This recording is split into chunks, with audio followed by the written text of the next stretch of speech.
후보대담 진행하겠습니다. 이상규 최고위원 후보 모시겠습니다. 네, 안녕하십니까. 예. 이상규입니다.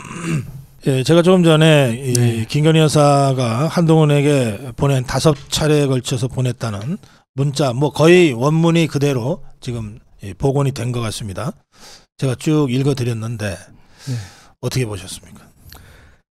너무 안타까운 일이고요.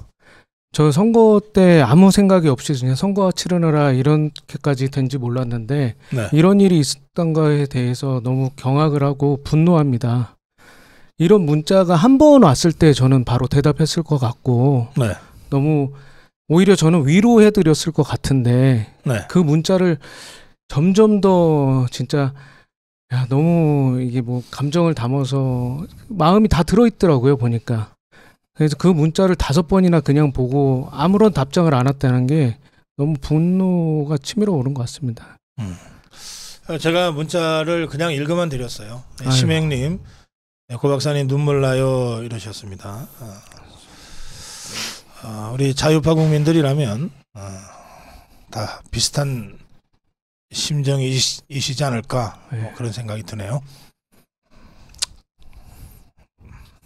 기분이 너무 안 좋으신 것 같아요. 저도 처음 그제 봤을 때 제가 정치평론 한 40년째 지금 하고 있는데요. 네. 뭐 그야말로 뭐 겪을 일 겪지 않아도 될 일 많이 겪었습니다. 뭐 대통령도 잃어봤고 온갖 배신자들도 봤는데요. 제가 그 과정에서 정말 뼈저리게 제가 가슴에 새기고 있는 거 하나 있습니다. 인간 아닌 자들하고는 상대하면 안 된다. 저 어떡하죠? 저는 지금 상대 중인데. 참. 좌파든 우파든 네. 인간이 안 된 자들은 정치판에 기웃거리게 해서는 안 된다. 네. 하여튼 뭐 저는 그런 생각을 이제는 안 해도 될 때가 됐다 싶었는데 네. 요즘 제가 그 생각을 자꾸 하게 됩니다.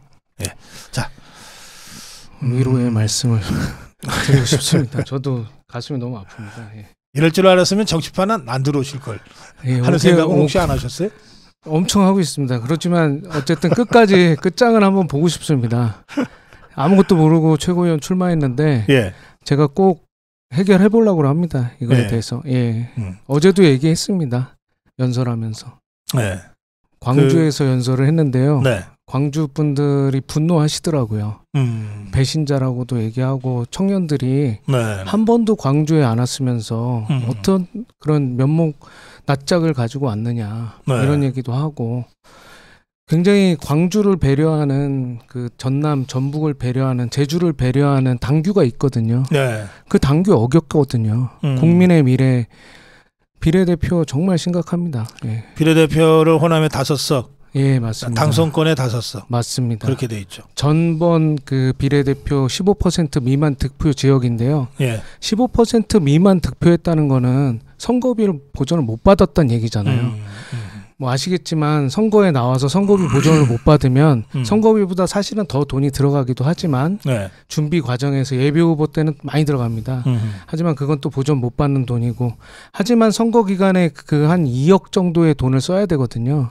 근데 그 돈을 못 번다는 건 전 재산을 진짜 다 들여서 인생을 다 들였는데 그 부분도 배려를 약속을 안 지켰다는 거에 대해서 호남의 우리 국민들은 분노하고 그 부분들이 수도권까지 여파를 미친 겁니다. 이게 저희 지역만 해도 35에서 40% 호남 분들이 사시고요.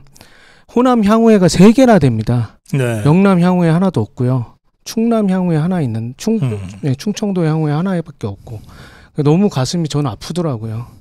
그래요.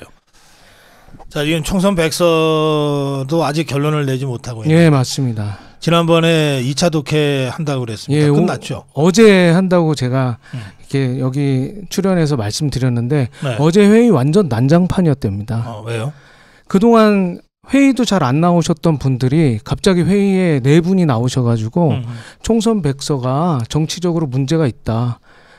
중립을 지키지 않는다 하고 난장판을 피우면서 이 백서가 출간이 되면 안 된다고 해서 한 차례 더 회의를 늘어나게 만들었고요. 그 사람들은 왜 그동안은 활동도 잘 안 하다가 갑자기 맞습니다. 나타났대요? 예, 친한 쪽으로 분류되는 인사들이고 한동훈 쪽 사람들. 예, 한동훈 뭐 그건 뭐 사실은 제가 모르겠지만 선관위에서도 지적을 받았던 분들입니다.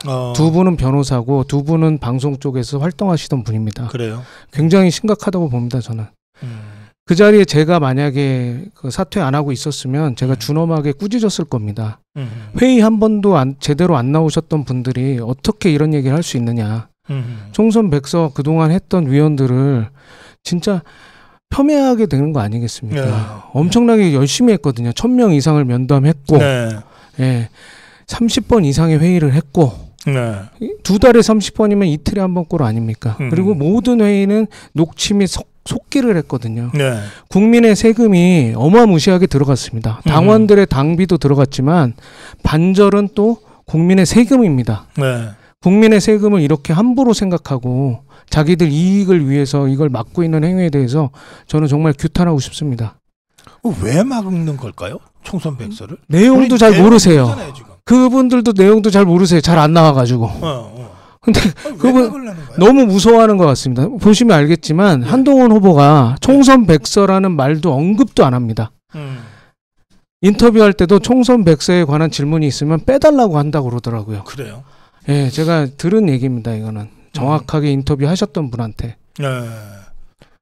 그렇기 때문에. 근데 이 총선 백서를 공개할지 말지를 한동훈이가 결정하게 돼 있습니까? 아닙니다. 누가 결정합니까? 지금 모든 그 권한은 조정훈 위원장에게 와 있지만 조정훈 위원장은 또 당내에서 네. 또 분란과 또 비대위원들의 또 반대에 막혀 있거든요. 그래서 조정훈 위원장에게 뭐 이렇게 뭐 당신의 하시오라고 말은 들었지만 본인도 굉장히 곤란한 상태입니다. 그리고 중간에 한 달 전에 공격당하는 것도 있지 않았습니까? 네, 그랬어요.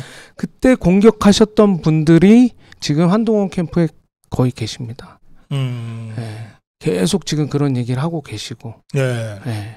그 조정훈이 그때 공격당해가지고 결국 전대 불출마 선언했잖아요. 그럼요. 출마한다고도 안 했는데 출마 저도 할 수 있죠라는 정도의 말이었거든요. 예.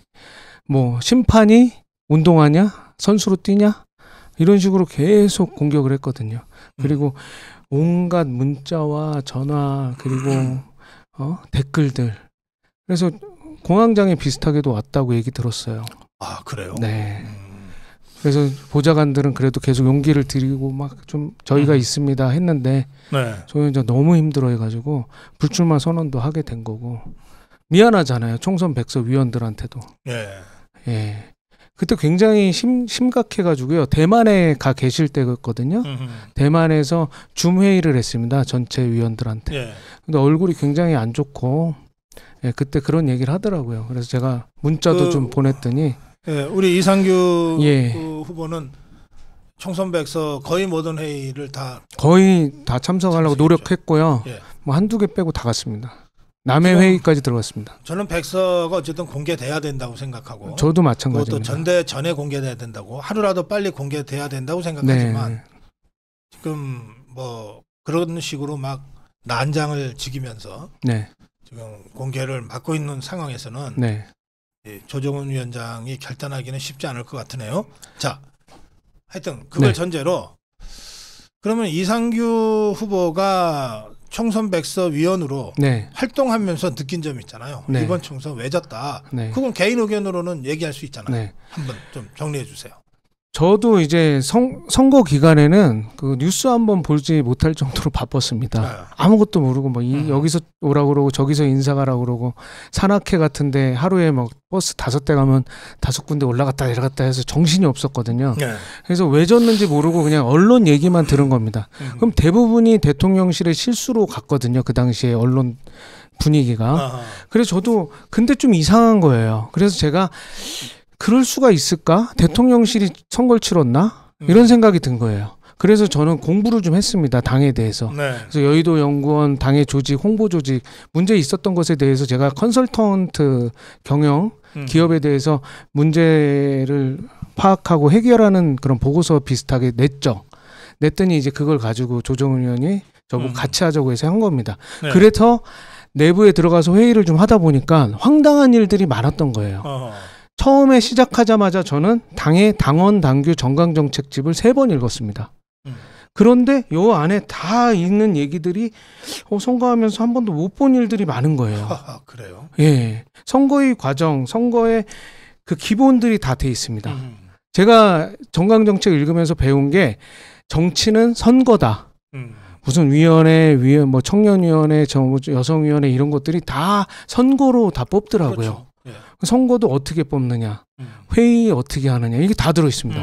근데 우리 당의 그동안의 총선 백서를 작업을 하면서 총선 기간의 일들을 보니까 네. 회의 한 번이 제대로 이루어진 적이 없는 거예요. 그리고 비상대책위원들은 정치를 아는 사람이 한 명도 없었습니다. 그래요? 없었죠. 출마를 해본 사람이 없었잖아요. 그리고 당대표도 알아서 보니까 한 번도 자기 선거를 안 해본 사람이에요. 네, 한동훈 위원장이 자기 선거 해본 적 없잖아요. 이번이 처음일 겁니다. 예. 거기다가 사무총장은 당대표보다 더 중요하거든요. 모든 살림을 다하는 기업의 CEO 같은 건데 예. 산전수전 다 겪은 사람이 올라와야 되거든요. 근데 장동혁 사무총장은 총선을 경험해보지 못한 사람이에요. 보궐선거로 당선이 되신 분이고요. 보궐선거는 뭡니까? 당이 모든 총력을 다 집중해서 자기 그냥 좀 이렇게 쉽게 할 수 있는 선거거든요. 그때는 지방자치단체 선거와 함께했기 때문에 네.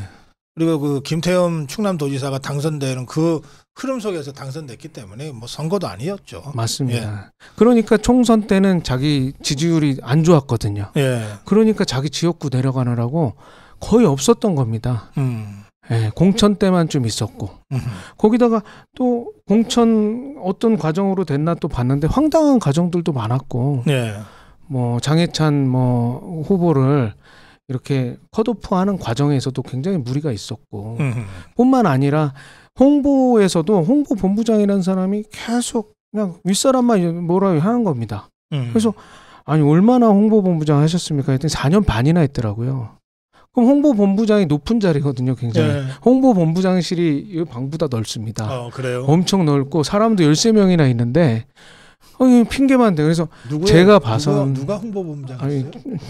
누구라고 이런 얘기하기 좀 그래요. 예, 청원에 출마하신 분인데 여성 비례대표 하시고 분인데. 아 그래요? 예, 김수민 의원이라고 있습니다. 아 김수민이가 홍보본부장을 했어요? 지금도 홍보본부장입니다. 이런 참. 근데 뭐 그분은 뭐 저는 누굴 뭐 욕하기보다 제가 잘 알아요. 일이라는 건 일이지 않습니까? 안철수 따라다닐 때부터 제가 잘 알아요. 일이라는 건 일이고 일을 저는 기본적으로 기업에 있었고 기업의 학생들을 가르치는 사람이라 일을 잘해야 된다고 생각하거든요. 그러니까 빵꾸가 너무 많고 빈틈이 너무 많았던 겁니다. 그걸 보게 된 거죠. 총선 백서를 통해서. 그래서 우리 선거는 한동훈 원톱으로 그냥 진행된 선거고요. 나머지는 없었습니다. 네, 장담할 수 있습니다. 제가. 홍보 문자, 홍보 카드 뉴스, 홍보 현수막 다 지역에서 안 붙이고 안 뿌렸답니다. 총선은 한동훈이 지휘했지 않냐, 한동훈의 책임이 크다고 했더니 한동훈 쪽에서 아니 원희룡도 나경원도 선대위원장이었다 이렇게 반론을 피더라고요. 선대위 조직 구성을 보면요, 선거 처음 치른 사람이 그냥 이름 좋은 사람만 올린 거예요. 제가 봐선. 선대위원장이 더불어민주당은 이해찬, 김부겸 이런 분 아닙니까? 이분들은 어떤 분이에요? 출마 안 하셨잖아요. 그렇죠. 출마 안 하시고 오랜 선거 경험 아마 10번 이상 했을 겁니다. 선거를. 그런 분들을 다 모셔서 위에서 시야도 그냥 거의 조망을 하신 거죠. 하늘에서. 이런 분들이 계속 했는데 우리 당에 누가 있었습니까? 알겠습니다. 이런 내용들 이게 이제 총선 패배를 다시는 이런 패배를 당해서는 안 된다는 문제의식으로 총선 백서 작업을 했는데 작업은 끝났어요. 그런데 지금 한동훈 측 사람들로 추정되는 평소에 회의도 잘 안 나오던 사람들이 갑자기 나타나서 지금 백서 난장을 공개를 폈습니다. 난장을 치면서 백서 공개를 지금 저지하고 있는 상황이다. 알겠습니다. 최고위원으로 출마하셨는데 짧게 최고위원 출마의 변 그리고 각오 한 말씀 듣고 마무리하겠습니다. 저는 30여 년 가까이 사업을 하고요. 그 사업의 그 결과를 토대로 15년 정도 경영대학원에서 경영과 기업의 분석 그리고 학생들을 성공하게 만드는 일을 해왔습니다. 제가 기업을 보는 눈으로 우리 당을 보니까 우리 당도 가능한 일이 너무 많습니다. 좋은 인재들이 있고 돈도 많이 있고 흑자도산의 위기에 있지만 그 흑자도산이 재료도 좋고 가지고 있는 것들이 많기 때문에 이 부분들을 잘 협력하고 포용한다면은 저는 가능할 것이라고 보고 출마했고요. 당대표가 누군가 되실 거지만 40대의 패기와 용기 저희 진짜 진심으로 그분을 잘 모셔서 그분이 바르게 갈 수 있게 어느 분이 되시든 당원 당규 다 지키고 제가 꼭 바짓가랑이 다 잡고 열심히 하겠습니다. 예. 최고위원 출마한 이상규 후보와의 후보 대담 한 가지만 얘기해도 될까요? 네, 그러세요. 이번에 유튜브 채널 이름을 이기는 이상규로 바꿨습니다. 좋아요, 구독, 알림 설정 부탁드립니다. 감사합니다. 이기는 이상규. 예. 예, 지금 유튜브 주소도 좀 같이 링크해서 올려주시기 바랍니다. 감사합니다. 이기는 이상규 여러분들 꼭 한 번씩 들어가셔서 격려 문자도 좀 남겨주시면 좋겠습니다. 고맙습니다. 예, 감사합니다. 예.